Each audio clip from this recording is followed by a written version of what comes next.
Namaskar. Today we shall discuss about the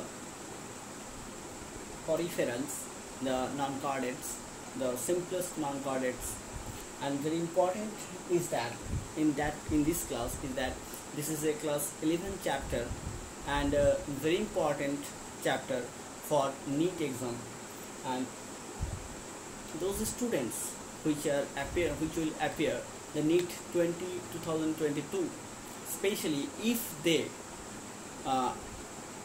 focus or they follow my class gradually and take a note properly, then you will get a benefit in NEET 2021 and 22. Now let's start the class poriferas. We know that the non-chordates, the porifera are the simplest among the organisms, and the different features as well as the examples are given here. What are the different examples and what are the different characters of poriferans we will discuss in details. So within 10 to 15 minutes time we will go through the poriferans. And porifera, actually the literal meaning of porifera, that means they are pore bearings. They are pore bearings or pore bearers.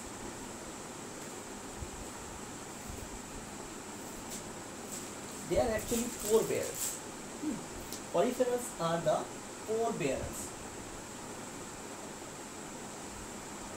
They have so many pores, or huge amount of pores are there.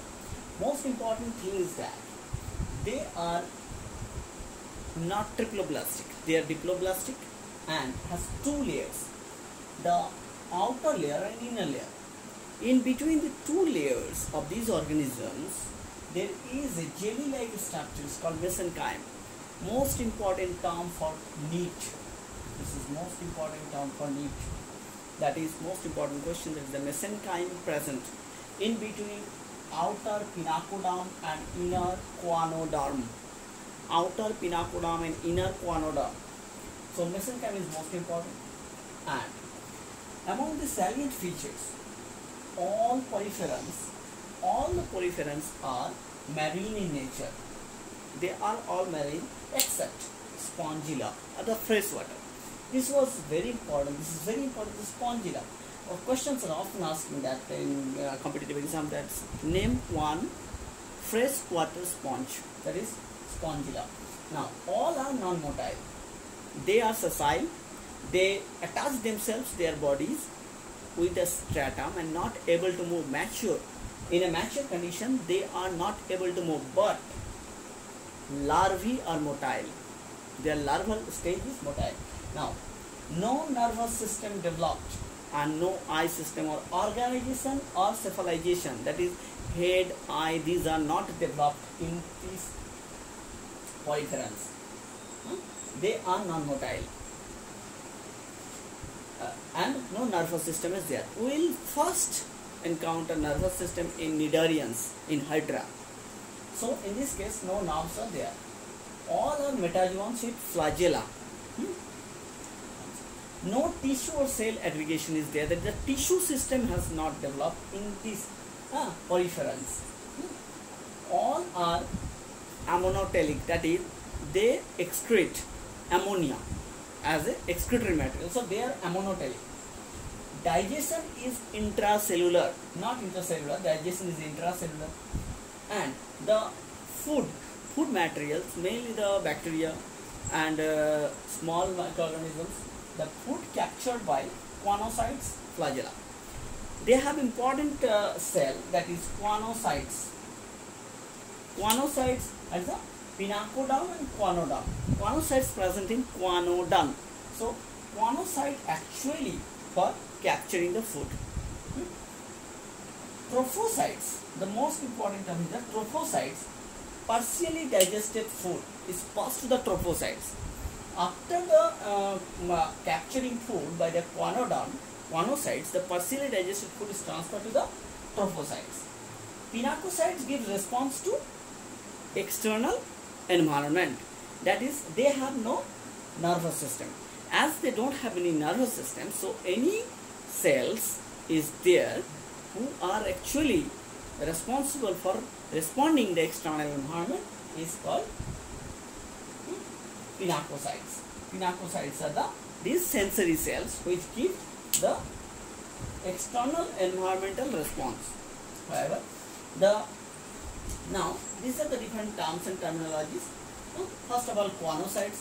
Choanocyte is very important for food capturing, as I mentioned here. Amoebocytes. Amoebocyte cells are present in these two layers. Amoeba like the amoebocytes. Spicules. Most important thing is the spicules are present. They have a skeleton. Skeleton is supported by spicules, and these are also known as spongin fibers. Spongin fibers. This important term, spongin fibers, present in the sponge, and these are two types: calcareous and siliceous. Calcareous, calcium carbonate made, silica made is siliceous. Now, so spicules are there. Now, spongiocyte. In sponge, the body cavity is called spongiocele. These terms you have to remember. Ostia, the small pores. Small pores are called ostia, and larger pores in their body is called osculum. Small pores are for entry of water molecule, and large pores are for exit of the water molecule. This. And most important thing is that these are the names of different sponges. First of all, freshwater sponges. Freshwater sponge is called Spongilla. Euspongia is common bath sponge. Cycon is for urn or crown sponge. This term you have to remember. Cliona is boring sponge. Boring sponge. This sponge is actually Cliona. Release H2SO4, sulfuric acid. This sulfuric acid is very harmful for the pearl industry, that is, pearl producing snails are greatly affected by this Cliona. And Chalina. Chalina is called dead man's finger sponge. So these terms are often asked. Now, another important are the Hyalonema. Hyalonema is actually glass rope sponge. Hyalonema. This term you have to understand and you have to remember actually. This sponge is called glass rope sponge. And Euplectella. Euplectella is called Venus flower basket. This Euplectella is often used by the Japanese as a wedding gift. So this is very important. Euplectella.